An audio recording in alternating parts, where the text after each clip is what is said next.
I am going to start us off for today's ArtEvolve, our weekly webinar series here presented by Articheck. Today's topic is going to be overcoming technophobia, how to lead your team into the digital age. So my name is Mackenzie. Most of you have met me before if you've been on any of our other webinars in this series.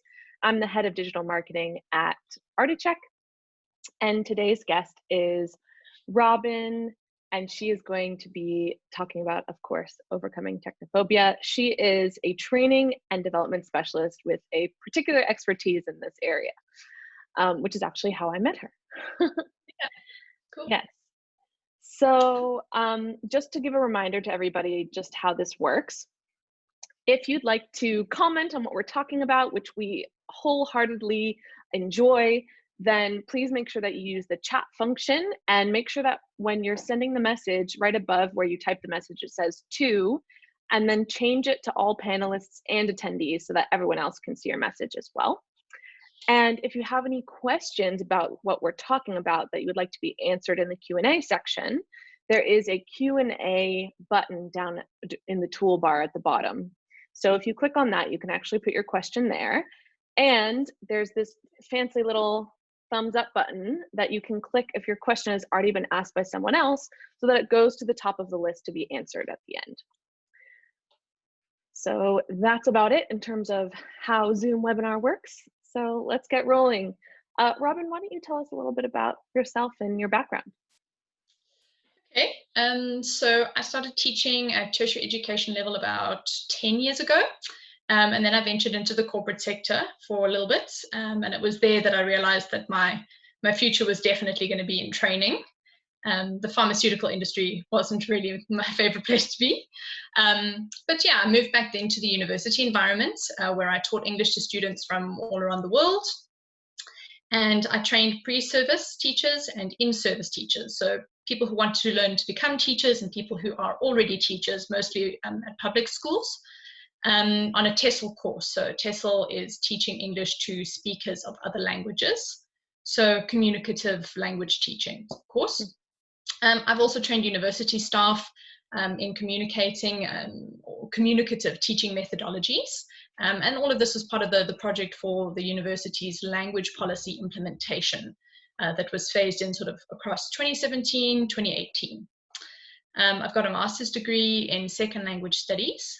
So I analysed learning methodologies in the second language teaching curriculum in South Africa. And then in 2019, I moved into the online corporate coaching space because I saw a lot of value in developing the communicative skill set for personal and professional development. Again, in the online space was like a natural evolution, natural progression, because we all rely on tech every day, and it's becoming more so all the time. So yeah, I suppose I'm really passionate about helping people succeed in their education goals, and specifically helping people find new ways to make learning more accessible for more people. So at the moment, I'm freelancing in online learning and development. And I offer clients who are mostly small businesses sort of a suite of services about course development, facilitator training, and business coaching. And yeah, you know that I'm from South Africa, and that's really about it.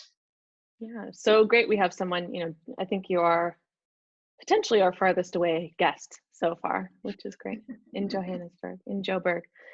Yeah. So I actually met Robyn in this context of her corporate coaching and helping with learning development. Particularly, we were working with professionals who wanted to start working online. And I would say Robyn is a wizard with figuring out how to get people to overcome their technophobia, to get to really bring their processes into the digital space. I saw her work her magic many times. So I'm very excited to have you on today with us. Thank you. So let's talk a little bit first. We keep using this word technophobia. I'm going to share my screen here actually, because we have a presentation which we'll share with everyone at the end. And so I'm just going to go, here we go. All right, so I hope everyone can see that. Yep. Perfect. Okay, so The first thing that I want to talk about is what is technophobia, so that we can. Yeah. Okay. Well, I mean, technophobia there, the linguistically speaking semantics, the fear of technology, right? So the fear or the dislike or typically the avoidance of utilizing new technologies. And I think it's interesting that, I don't think the idea of fear and avoidance should necessarily be separated, because people typically tend to avoid new technologies because they're afraid of it. And I think also something in the name phobia, right, is that it's typically something that's an irrational fear. So this is where I've got a disagreement with the idea of what technophobia actually is. I don't believe it's like a paralytic issue. You sort of worried that your coffee machine is going to come alive at night and murder you in your sleep. It's not about that at all. It's more about the fact that you are very aware of the fact that utilizing new technologies will put you in an uncomfortable situation. You're going to face some type of change and you have to overcome that change. So it is a rational fear. We all have a fear of the unknown and the unexpected, especially if you've tried it once or twice. And then you're sort of familiar with the stress and anxiety that comes with using new devices, new technology, and that kind of thing. Okay. It's also not specifically just device related. It can also be things like you're uncomfortable with new software, or the idea of using cloud storage, or getting a new model of your smartphone. It can be across many different spheres. Interesting. So I'm just curious, in our current times with COVID-19 and the global pandemic, how do you see technophobia coming up in the the space of business and organizations trying to evolve? I think that this is something that has unexpectedly become a part of all of our lives. Like a lot of us, traditionally, the brick and mortar style of business or customer facing industries, specifically the art industry, the entertainment industry, where we're so used to being with people all the time to conduct our business on a day-to-day basis, that the thought of moving anything online in order to survive or to make sure that certain aspects of your business aren't crippled by the pandemic effects is something that we all have to contend with. And I think especially now, there's also like this information overload. Great, okay, I can use a Zoom webinar to engage with my audience, where I traditionally would have done that maybe in a presentation space, or in a lecture hall or something like that. And now, it's not just Zoom, but there's also so many different platforms. How do I use them? What if I experience technical difficulties? We have a lot of questions that come up that cause the fear or the anxiety of actually committing to using online technologies. Yeah, I think it's really interesting to see, on the one hand, we have very little choice about moving online, right? Because of what's going on. And on the other side, we have so much choice about how to move online. Yeah. So these two can kind of clash a little bit, right? I think in absolutely. our psychology. Yeah, instinctively they're opposites. They're sort of having the negative effect. One is affecting the other. You can't commit to either of them. So it's that inaction, the inability to make a change quickly and effectively and seamlessly, I think, that causes a lot of the anxiety around using new technology. Yeah. So let's just talk quickly about how to identify technophobia in colleagues or in yourself. All right. Well, let's start with a good example for myself. A typical symptom is like open aversion. Some way, shape, or form you state out loud, no, I'm not interested in using this. A simple idea like every time my husband talks about bringing home a new Apple product, I abuse the product idea, for whatever my own discomfort about using that product, because it's a new user interface. It doesn't connect with all of the other devices and platforms that we have at home, and it's going to be a lot of effort and a lot of mission. So open aversion is definitely the first sign of technophobia in some way. People also repeatedly requesting or asking for help. So instead of learning to do it for themselves, they always find a way for other people to do it for them, because they're not committed to learning how to do it for themselves. Also, maybe something like retreating, to old methods, tried and tested. So people will say, okay, I'm going to try this, and they do it for a day or two or a week or two. And then for whatever reason, no, it was just better the way it used to be, and going back to what it was instead of persisting or thinking of another alternative. Yeah, so retreat to old methods, definitely a characteristic sign. Also making excuses, things like, oh, I don't have the time to learn how to use this new type of technology or software, or I don't have the finances to support a paid package in something. So instead of trying to find options that are available for your budget, just saying straight up, it's not possible. And then also, I think, institutionally, so not just in yourself, but also maybe in your business or in the industry that you're in, is that there's typically no history of innovation. I would say specifically within the last 6 months, because if you are tech savvy and you're tech comfortable, you do look at renovating the way that you do things every 6 months to a year at the very least. So if you take a look and you see that the systems and processes that you're using are the same and have always been the same, and you haven't necessarily looked at renovating those, that could also be a sign of technophobia. Interesting. So just coming from a software perspective, right? Something that definitely see a lot is people who say they have no time to learn something that is actually supposed to save them time, or people who say they have no money to pay for something that's supposed to save them money.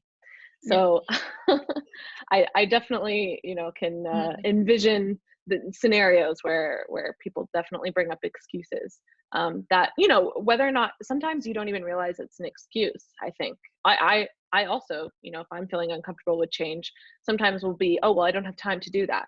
Even if in actuality, it's going to be something that helps you, right? Or your organization.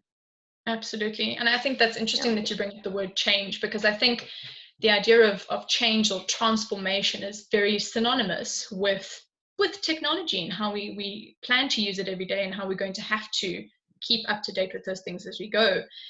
It's always going to be accompanied with change, and it's a very uncomfortable situation. And again, it's sort of like what you tell yourself mentally: are you prepared for this? Are you feeling unprepared for this? So I think a lot of, when we get to the part about sort of combating technophobia and overcoming it, is about recognizing our mental aversion to new technologies. So what we're going to do right now to sort of guide the rest of our conversation is a poll that we've put together. So let me just share this with everyone here. Awesome. Let's see. Okay, so phases of technophobia. Where are you coming across obstacles in trying to bring your team into the digital age? So this is the question. You can choose more than one option, everyone. So choose as many as apply to you. The first option is, I can't convince my colleagues that we need to use new technologies. The second option is, my team feels overwhelmed by new technologies and so won't use them. The third option is, my colleagues don't believe that bringing our processes online is actually possible. And option 4 is, my team tries to use new technologies, but they can't seem to learn how to use them effectively. So Robyn and I put this together because you'll see that as we go through the rest of our discussion today, hopefully we'll be able to address all 4 of these, right? Yep. Give everyone a couple minutes.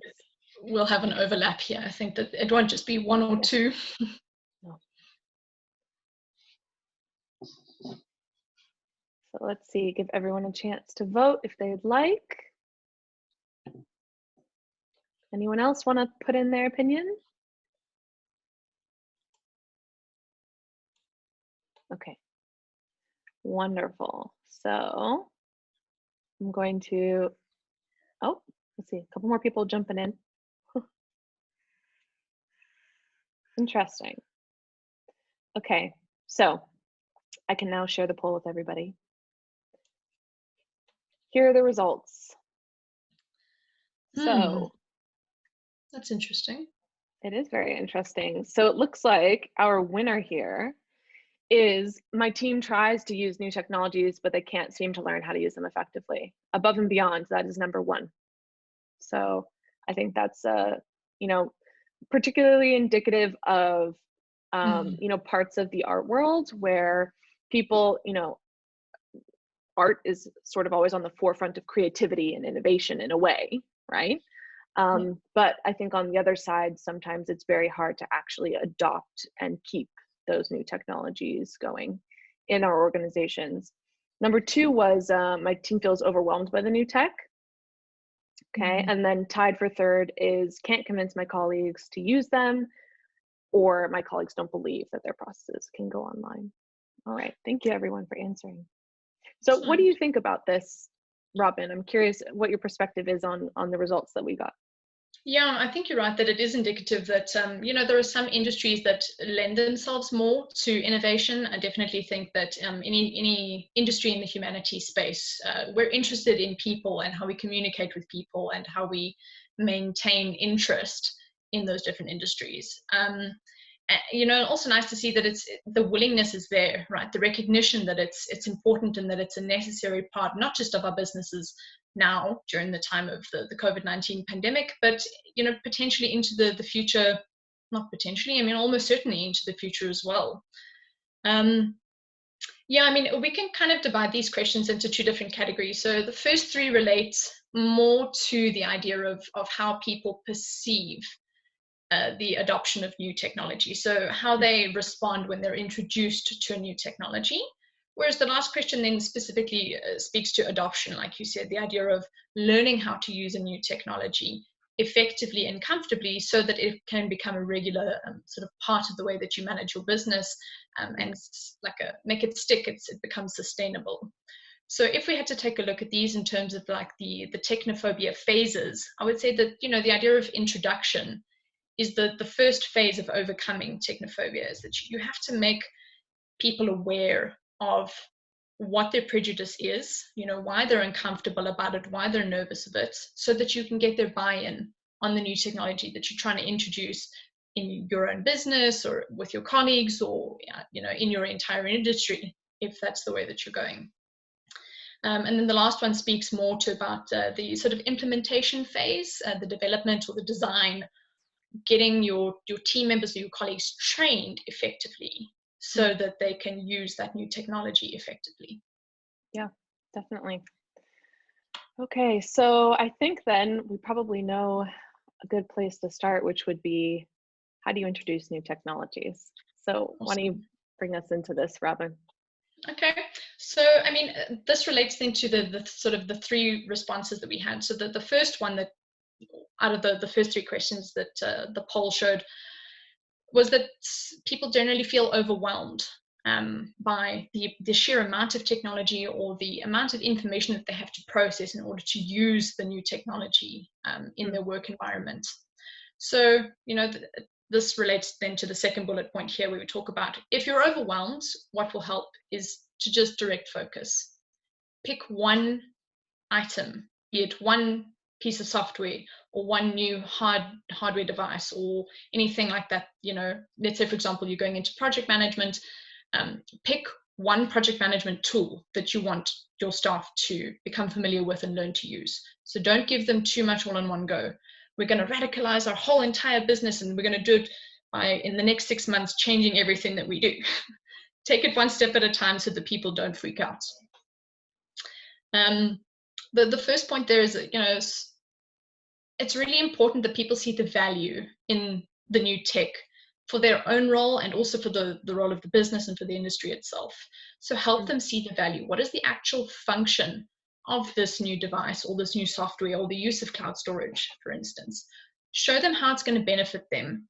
And also importantly, I think to show them when they're going to see the benefit. Because sometimes you have the expectation that if you put the effort in now to watch all the user tutorial videos and you test it out at home for a couple of weeks, that instantly everything's going to fall into place and it'll be adopted and I don't have to think about it again. If you give them the realistic expectation that we're going to adopt this new process over 6 months and you will start to see the value of it in 2 months after that, once you've mastered it, once we've tested it, once everybody else is also used to the new process, then you will start to save time. You will start to save money. These are the things that it's going to affect on your day-to-day running of your business. So it sounds like to be realistic, right? Yes. With your Absolutely. And I think that's also part of it, is that we tend to be overly ambitious. Just because it's tech, it doesn't necessarily mean that it's going to work seamlessly the first time round. There's also the human component. Tech doesn't operate in isolation. It works with the human element. So we have to give the people time. The people, we have to give ourselves time to become used to the new process and for it to become almost habitual in the way that we use it. And then I think the third part there sort of relates to the idea that people don't necessarily believe that it's practical. There's no efficacy in this technology. Like for my industry, it's irrelevant to do this kind of thing or to use tech in place of some other traditional process. Because, I mean, just practically speaking, I don't know how we're going to implement this, how it's going to work. There's too many questions. So something that can help there is give examples, case studies. Even if it's new to your industry, what are other similar industries that have made a change like this? And how did it work for them? What was the positive effect of that as well? Yeah, definitely. I mean, I think, for coming back to number one, the show the value, something that, I definitely have seen during this period that companies are very quick to do is just to talk about the value right now, right? So we have to use this technology because we're all working from home. But I sometimes almost see that it's a bit short-sighted, right? Because then once everyone goes back into the office, are they just going to stop using that technology? Well, yeah. Going into our future, probably not, right? Yeah. So would you recommend kind of thinking about it in the long term of the value of the technology rather than sort of talking about it pandemic emergency now? Yeah, that's a really good point. Almost maybe to look at it in short, medium, and long term, and to create it in a visual metric that your team members, your colleagues, your staff, everybody can see sort of what you're hoping it's going to do in the short term, medium term, long term, and keep coming back to that. So it is a reference to say this is what we thought it was going to do, and you sort of measure the success of the implementation of that new technology. Because I think that's also something we tend to forget is that you kind of, you'll implement something and say, this is great. And then you don't come back to evaluate and to see how it was effectively implemented. Was it taken up wholeheartedly? Were there any hitches? So that we can learn next time. So it's the reflective process is also part of introducing new technologies. You have to get into the habit as an individual and as a company of constantly evaluating what you're doing so that when you do introduce something new, you've already got an experience of learning from the last time you introduced something new. Yeah. Keep it focused. I think as well, something that's hard to do right now because we do have to kind of pop a bunch of new technologies in place of in-person processes, but, we do the best we can. And the last one, about giving the examples, I would definitely say, particularly within the art world, a lot of the technologies for specific processes may be newer than they are in other industries, or some of them might feel more niche. And sometimes, like you were saying, picking up case studies and looking at them, you can always ask the software company for case studies, right? They're not an impenetrable wall of computers. They're people too. Yeah, exactly.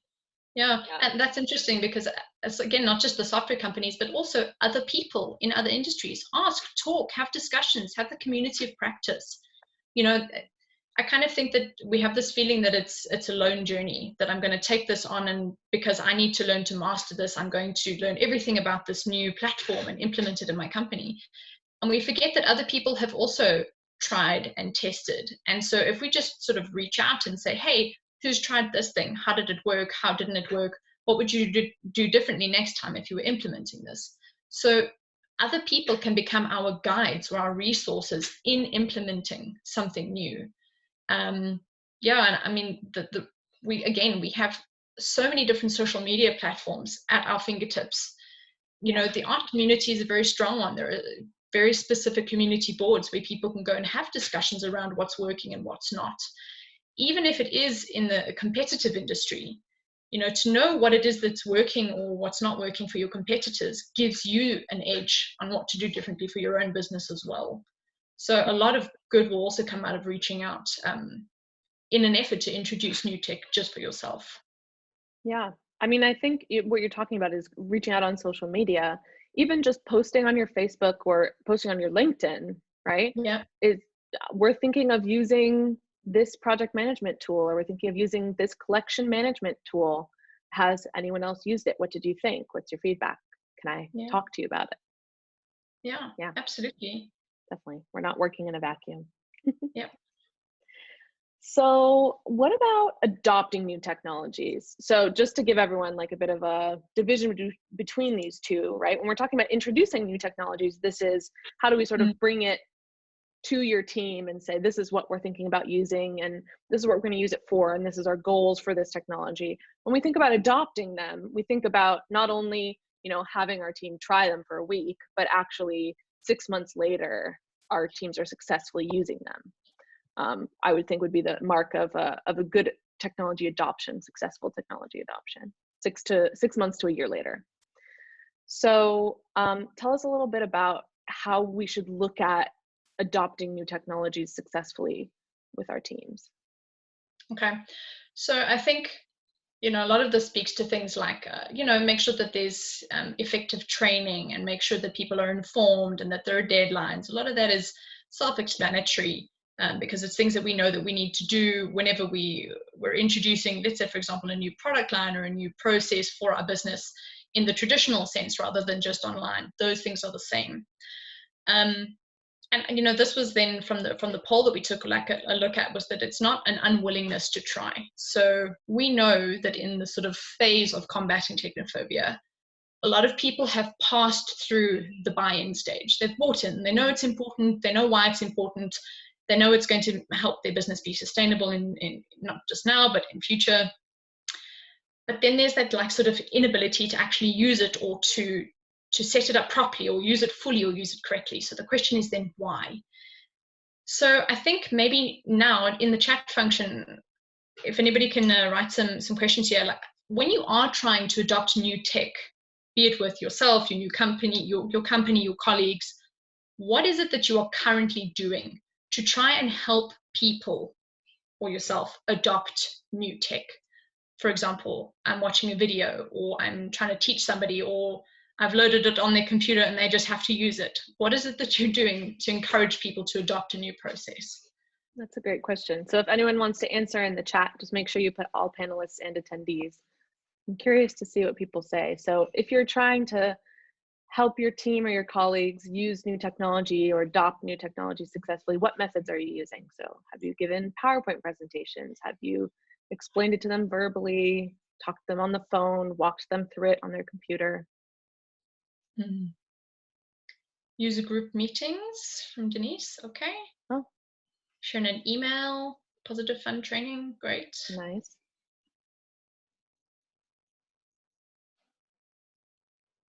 Walkthroughs. Okay. Screenshots turned into a PDF. Oh.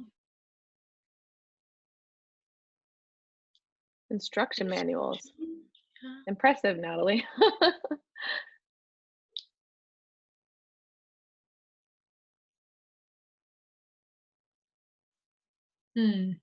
Yeah, I mean, I think, you know, using the tech to set a good example is definitely the first step. If you're not using it, you can't expect anyone else to use it.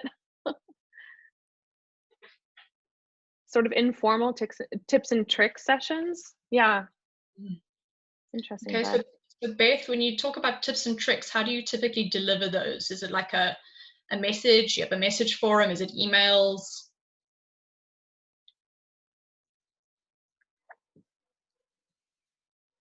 Illustrated quick sheet instructions.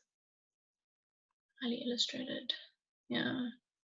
Okay, drop-in hours and workshops. Okay, great. Does anyone use Zoom out of curiosity, where you can control the other person's computer? Has anyone done that? Christine raised her hand. Sonia, yeah. Natalie has done it. Yes, okay. More for fixes, yeah, sometimes. Screen sharing on Zoom for training. Yeah, it's common.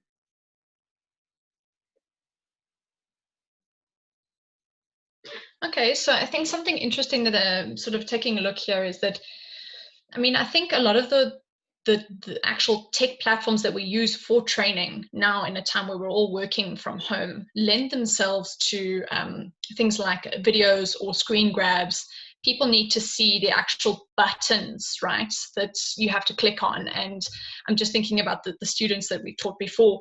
It needs to be exactly the same as what they're seeing in the training.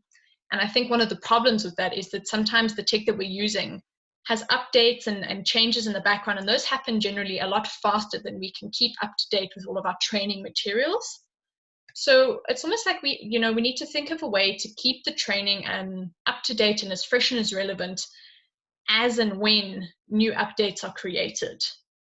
Mm-hmm. So just to take a point here, that I think within this, a lot of the way that we design any type of training that we deliver to people, we always deliver the training as a whole. So I've got 200 students. I'm going to put together a PowerPoint presentation and send it to them, because that's the easiest and quickest way to transmit a whole bunch of information to a group of nameless, faceless people. But we have the advantage of knowing who it is that we're training, their colleagues, their staff members, the people that we know and people that we invest in. So why not personalize the way that we deliver that training and deliver it in a way that it's helping? Let's label them a student for the purpose of this exercise, right? Deliver the information to the student in a way that the student is going to learn best. Not everybody receives information or understands information or learns information in the same way. So regardless of what we're teaching or what we're training on, it's really important that we understand who our students are and how they learn. So this is where this idea of the learning quiz comes in. So you can see here on the PowerPoint presentation, there's a little quiz that you can do for yourself and also for anybody that you're going to be training or giving information to about new technologies. And it's called the VAC questionnaire. It stands for visual, auditory, and kinesthetic. We're going to go into a little bit more detail about all of those types of learning. But essentially, this is based on Gardner's theory of multiple intelligences, that there are 8 different types of intelligence. Everybody learns in a different way. Everybody's good at something in a different way. So for example, I'm good with languages. I'm horrific with math. I mean, even just calculating a 10% bill at a restaurant, use my fingers or calculator. So, these things have been changed over time as we go, but it's the idea, the basic underpinning that we recognize that we're all individuals and we learn in different ways because we find different things interesting. So this is a nice quiz that you can then download and send through to whoever you're going to be training to see what learning styles they have and how you can adapt and personalize your training to suit those learning styles. Yeah, and we're going to talk now, right, about what types there are and what adaptations you can make. Absolutely. Okay. Yeah, so here we've got your this is very self-explanatory. Visual, right, is that we learn by seeing. So any type of visual concept, so like PowerPoint presentation, images, graphics, those speak to visual learners. They will absorb information through that means. In a classroom setting or in a face-to-face setting, so let's say when you're in a meeting with somebody and you see somebody's busy doodling on a piece of paper while you're talking, or they're writing down almost word for word everything that you're saying, that's indicative of a visual learner, somebody who needs to see it in order to absorb the information. Auditory learners listen, right? So you learn by hearing everything and by lots of verbal repetition. So they like to hear things again and again and again, even just to something as simple as giving instructions at home about how to wash the dishes or how to pack the cupboard.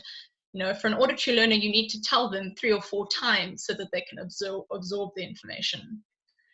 Again, if you're in a meeting or a lecture sequence or a training environment, you'll typically recognize auditory learners because they'll be almost like muttering to themselves as they're busy listening. So it's like repetitive.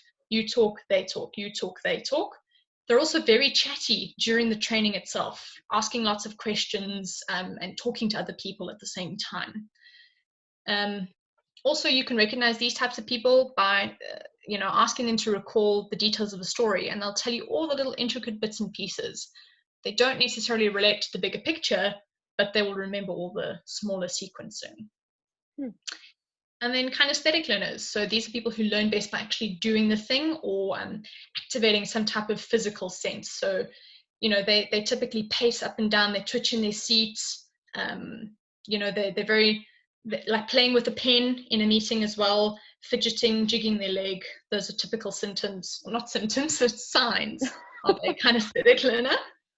And they're also typically really intuitive with coordination. So they're really good at sports and physical coordination, dancing, drama, that kind of stuff. So if you can recognize, you know, these type of things off the cuff, great. But if you can't recognize them for yourselves, then that's what the purpose of the quiz would be. That can be really handy for you to actually get some physical metric or data about who it is that you're training. Yeah. So, I mean, I think all this background is really helpful for us to understand how we might train people on new technologies. But I'm interested to see for each of these, how do we actually help them learn the new technology so that they can adopt it successfully? Absolutely. Okay. So this is coming back then to thinking about some of the examples that our attendee today have mentioned. So things like taking screen grabs. You know, that's particularly helpful for visual learners. So they actually need to see the exact image of what it is that you're working on, and highlight, you know, for example, click on this button here, actually show some visual representation of what it is that you want them to do, or to like the outcome to achieve at the end of the day. Showing them graphs or images or photographs of how this particular thing actually functions at the end of the day. So they don't see it in bits and pieces, they see the whole thing overall. So for example, I'm thinking about something like collection management, right? There are many different facets to the tools that you could use. And instead of just showing them just the one they need, show them the overall picture, show them how all of it functions together as a cohesive whole in the end. So on a graph, or even like a spider diagram of how all the different pieces of how the team is working together feeds into the actual end product of your collection management system. Interesting. Yeah. Another thing that I think we do is we tend to feel guilty, kind of what I'm doing now is I'm like spitting information at people, and we take very little time to get feedback about what it is that they've learned from that process. So you need to check the concepts that they've understood. So once you've delivered information to a visual learner, you know, it can be a PowerPoint presentation or a video or something like that, ask them to make you flashcards or a video or a mind map of what it is that they've learned, so that you can check their understanding. Have they got all the main parts? Do they know how everything works together? They are responsible for implementing on their day-to-day. Yeah. So Okay. what about auditory learners? All right. So yeah, I think this is really great, because if you like to explain a situation in a face-to-face environment, any of the video conferencing that we have at the moment is very useful. So you explain a process verbally, and then you encourage discussion and questions. So don't wait necessarily right until the end. Let there be frequent and regular intermittent interactions where they can tell you their ideas or tell you their thoughts or ask you the questions that they have, because the discussion aspect of it is what's helping them retain and absorb information about how that new technology works, how they need to implement each phase throughout the day. And again, don't just assume that they've learned something. Always take the time to check what concepts they have understood. So best method to make sure that they've understood is also reinforcing for them. Let them work in small groups. So Zoom is an amazing facility for that. You can put people into, what are the rooms called? Like Breakout rooms, I think. breakout rooms. Yeah, that's it. And let them talk amongst their colleagues and refresh what it is that they've just learned, and always verbally recapping what the main point is. So paraphrasing or summarizing what their key learning has been. Great. Okay, so our last ones, and I can never pronounce this correctly. Will you do it for me? Kinesthetic. Kinesthetic. Yeah. Okay. There we go. Cool. So does that mean that you are an auditory learner if you've just repeated it back? No, actually. I only say that because we've actually done this quiz with Mackenzie, and was very surprised to find out what your learning style was. So we'll come to that. What was? Yeah. Okay. All right. Yeah. Uh-oh. So yeah, so for kinesthetic learners, it's really important that in your training you actually create it's a really nice opportunity for tech. We can do this, is using sandbox environments. So give them the back end of a system that they have to learn to use and let them practice it and play with it and break things and then have to fix it, right? Because that's the way that they learn, is by actually doing it and working with it. If it's any sort of, face-to-face type of skill set that they need, let them actually physically do it, practicing role plays, doing demonstrations. I'm not sure exactly what all the finer details of different job functions would be in the art industry. I imagine it's massive. So there's a lot that you can do for kinesthetic learners. It's a very tangible environment. And when you want to check what they've understood, let them move around a bit, let them shift place to place, let them give the demonstrations standing up rather than sitting down and having to sort of sit straight, and ask them to actually demonstrate how it works.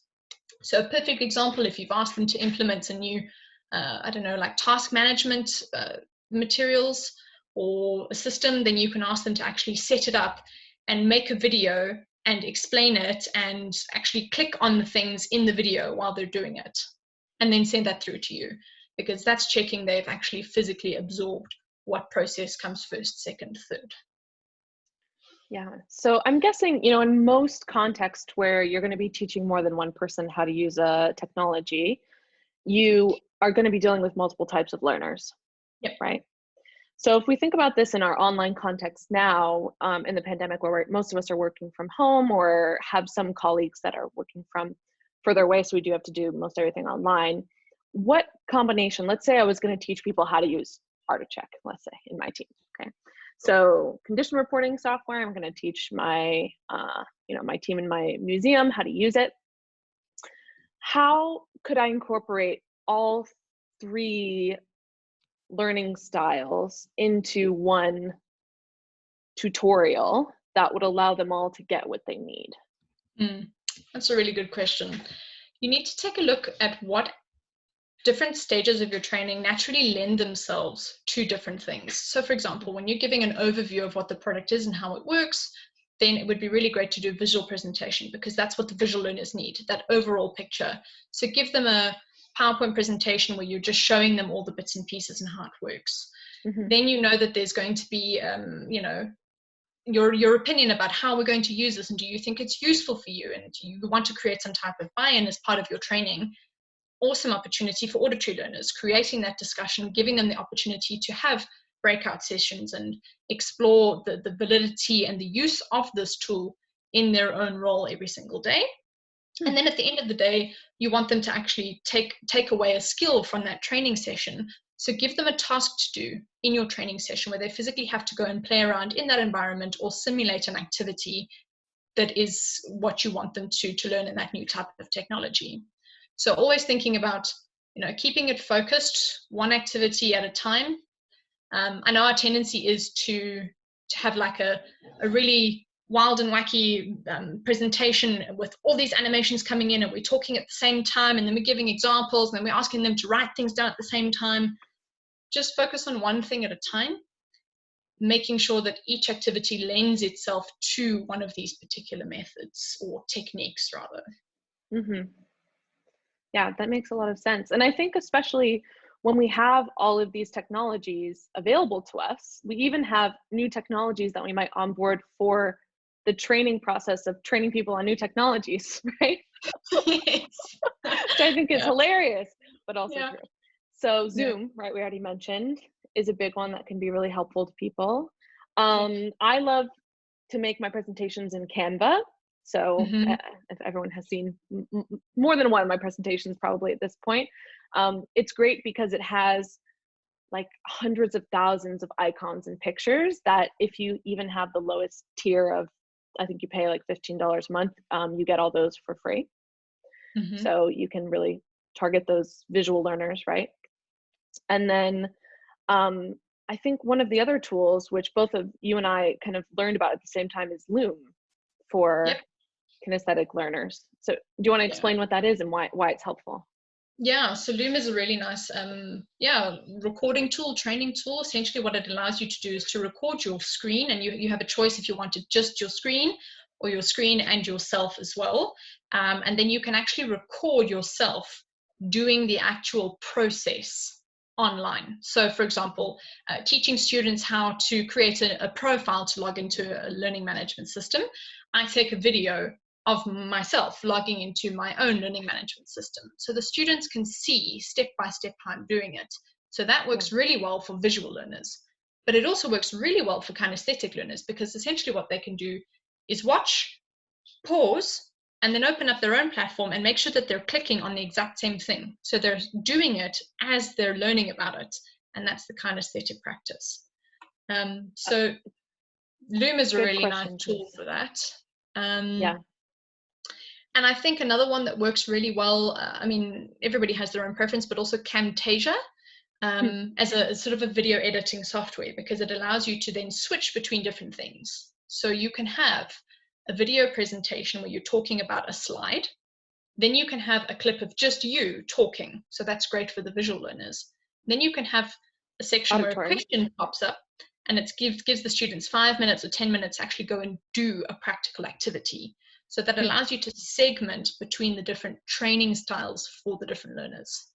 Yeah. So, I mean, if anyone has used just like iMovie or Movie Maker on their computer, Camtasia is similar. It's very basic in terms of, it's very easy to use if you've ever done any basic video creation. But I'll just add this name in, Camtasia. But it also allows you to record your screen, right? And put your video in the corner and things like that. So yeah, I mean, I definitely agree. Camtasia is really helpful. I think the great thing, particularly about Camtasia and Loom, is that if you are creating sort of these large PDFs that have all the screenshots in them, if at any point something changes in the software, like Robyn was mentioning before, things change quite often, right? So if something changes, if you have all the screenshots in the PDF with all the explanations, you're gonna have to redo a large segment or all of that PDF, and that takes time. Whereas if you have a 3-minute Loom video, you just have to shoot another 3-minute Loom video, and then you're done, right? So I think video is a great medium right now to train without needing to sort of take out extra time to redo materials. Absolutely. And what's also nice is, you know, because we're all working online from our browsers, essentially, if I record this video and I send it to somebody, they just click on the link and it sends you immediately into it. So you don't have to sort of go and find, where did I store this and store that? And everything's all just in one place on your browser, quick and easy to use. And then I see, Ingrid, you asked about references for mind maps. So there is a program called MindMeister. I'll drop the name in the chat like this, Meister. And what's also nice is that you can get free, all of these have free versions, right? So you don't have to pay expensive or excessive amounts for the training software, or we'll call it training software because that's how you hopefully be intending to use it. But very helpful, you'll probably find, for other aspects of the business as well. So, you know, even if, like, between Mackenzie and myself, if we've got a question about something, just shoot a quick Loom and it gives all the information in one go, not necessarily a training, but to answer queries as well. Yeah, definitely. Between team members, you can use these softwares as well if you feel like adding more onto the pile that I'm sure you all are introducing right now to your organizations. Beth just asked, are you going to share a recording video of this webinar? Yes, always. On Fridays, we send out both a video, the link to the presentation, and a summary. So you're welcome to share it around at that point in time, or rewatch it at your leisure. So I think we're now at the point where we might want to hop into some questions and stop sharing. So if anyone has any questions that they'd like to ask, also if you have, you know, specific scenarios that you want us to talk through, we have a little bit of time. So, you know, you have something you're particularly struggling with at your institution, a particular type of software that you're having trouble getting buy-in on, you know, we're happy to make recommendations on all of those. So let's see, Christina's first. She says, the facilitators at my institution are horrible. She rushes through every demonstration, starting with the most complicated examples. She makes people with basic questions feel stupid, and thus there is an automatic turnoff. What should I do? Oh, that's a really tough question, because I think a large part of this is about sort of the traditional training that the facilitators have been given. You know, I think a lot of the, I don't know if this is like necessarily the case all over the world, but I know that specifically in South Africa, people who lecture at institutions, organizations, or at universities at tertiary level, they're subject matter experts, but they haven't necessarily received training in training. So they've never learned how to train people. So a large part of this is going to be coming from some type of feedback. She or he, they need to know that the methodology that they're using isn't working, not just necessarily for you, but for others as well. So it might even be something like, I don't know if they've got sort of feedback mechanisms at the end of a course on a regular basis where you can give suggestions about what might work instead of how it's being done. It's always about constructive criticism. Instead of saying, I don't understand the way that you do this, it's very complicated, say, this is how I learn. Is it possible that we could include this type of activity or this type of method in the way you deliver materials? Because I think it would be very helpful, you know, for me as a visual learner and other visual learners in my class, for example. Yeah.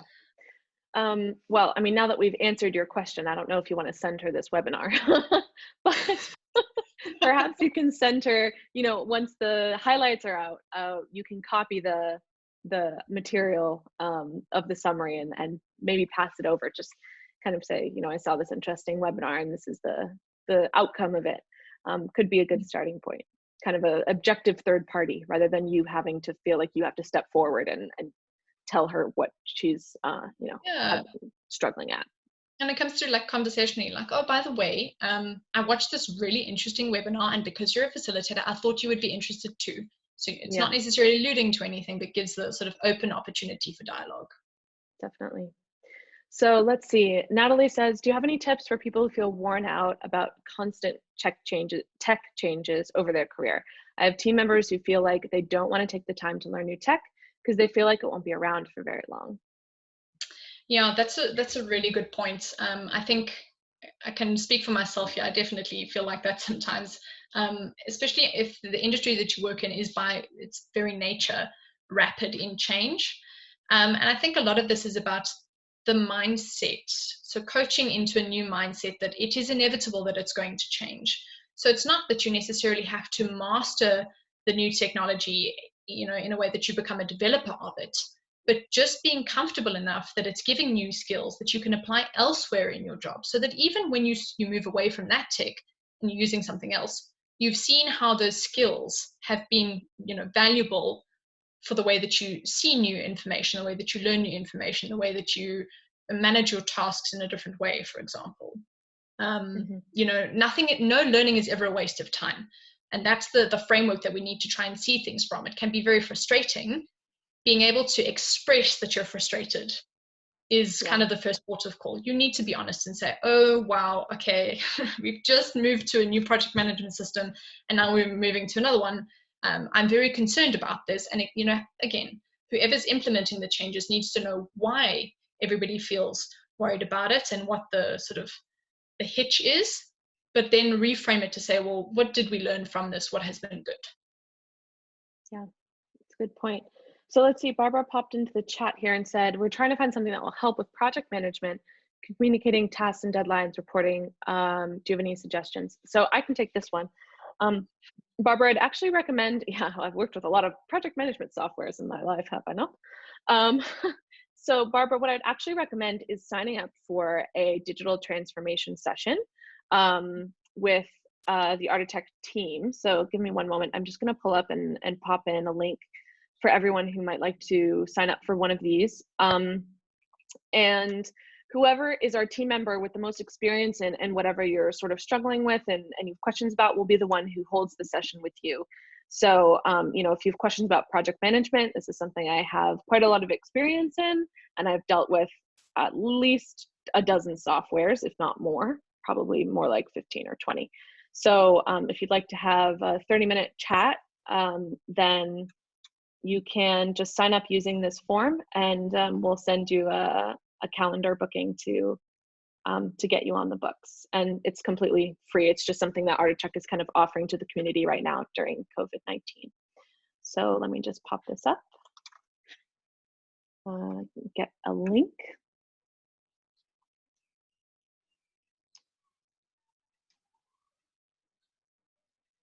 Okay, so I've just popped it into the chat, and then it also will be included in the email that goes out to everybody at the end, actually tomorrow with the recording. So if you'd like to sign up, definitely recommend that you do. We're happy to talk about these types of, you know, issues, overcoming technophobia and all of that. So I'm curious now, what was so interesting about my learning style, Robyn? Well, I mean, I guess that my assumption was that having worked with you online and see sort of how you process things, so, you know, I would have assumed that you were more kinesthetic in nature, that you learn by actually doing things, and you had it like a perfect blend. It was kinesthetic and visual, correct? Mm-hmm. Yeah. So I think that's also interesting, is that it does happen like that, right? You can have a learning style preference for the different types of tasks that you're doing within your daily role, or even just through habit of training, and through the way that you've maybe, what's the right word, that you've been practiced, you've been taught that this is the way to do it, and so you do it because that's what's always been done. But it was really interesting to see how you use the combination of those two different learning styles to your advantage, depending on what task you were doing. It was easy to see, once I knew what they were there, it was easy to see when you were using, you know, kinesthetic learning and visual learning for different tasks.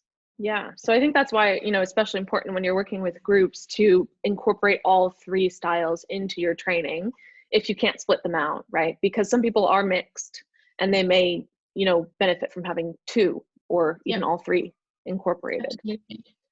So absolutely. And also it can change, you know, it can change, not obviously in a couple of months' time, but definitely over our years. How we learned as kids or how we learned as adolescents compared to how we learn as adults might have changed a couple of times, and might continue to change depending on what industry, well, you know, what technologies we utilize, and how that trains the way we think about things. So always good to come back with that reflective process and see how things have changed. Is it still working the way it is? Get regular feedback from your team that you're training. Encourage open dialogue, and definitely reaching out for community support. So for example, I mean, ArtEvolve offering the sort of like consultation of, you know, project management and what's going to work for you and what's tailored and individualized to you is really important and essential in the technological age, to make sure that we keep moving with the times and we aren't technophobic. Yeah, well, and I think, you know, also it, depending on sort of where your team leans in terms of their learning style, there might be certain technologies that are going to work better for them too, right? Absolutely. Absolutely. Yeah, and that they might all utilize differently in order to sort of make their processes easier. So I'm sure, you know, for auditory learners, the technology that I believe our founder and CEO Annika had discovered, I don't know if she's on with us right now, the one that takes the written text and makes it reads it out for you. I don't know if she's on and she can share that with us, but I thought that was something interesting, is, you know, instead of reading article after article that people send you about, you know, very valuable information, if you're more an auditory learner, you might, you know, benefit from actually just hearing it and actually having a technology that can translate it into verbal information rather than written. So absolutely. yeah, Fantastic. there's all sorts of helpful technologies out there. Excellent. So I think we're right about at the end of our time. So thank you everyone who joined us for today. And thank you very much, Robyn, for giving us all that helpful information and insights. We will, of course, share the recording and the highlights with you tomorrow. I'm glad it was helpful for you. And we will see you all hopefully next week. I very much look forward. We have some good events coming up in the coming weeks. So have a good Thursday evening. Thank you. Bye, everyone. Bye, everybody. Bye.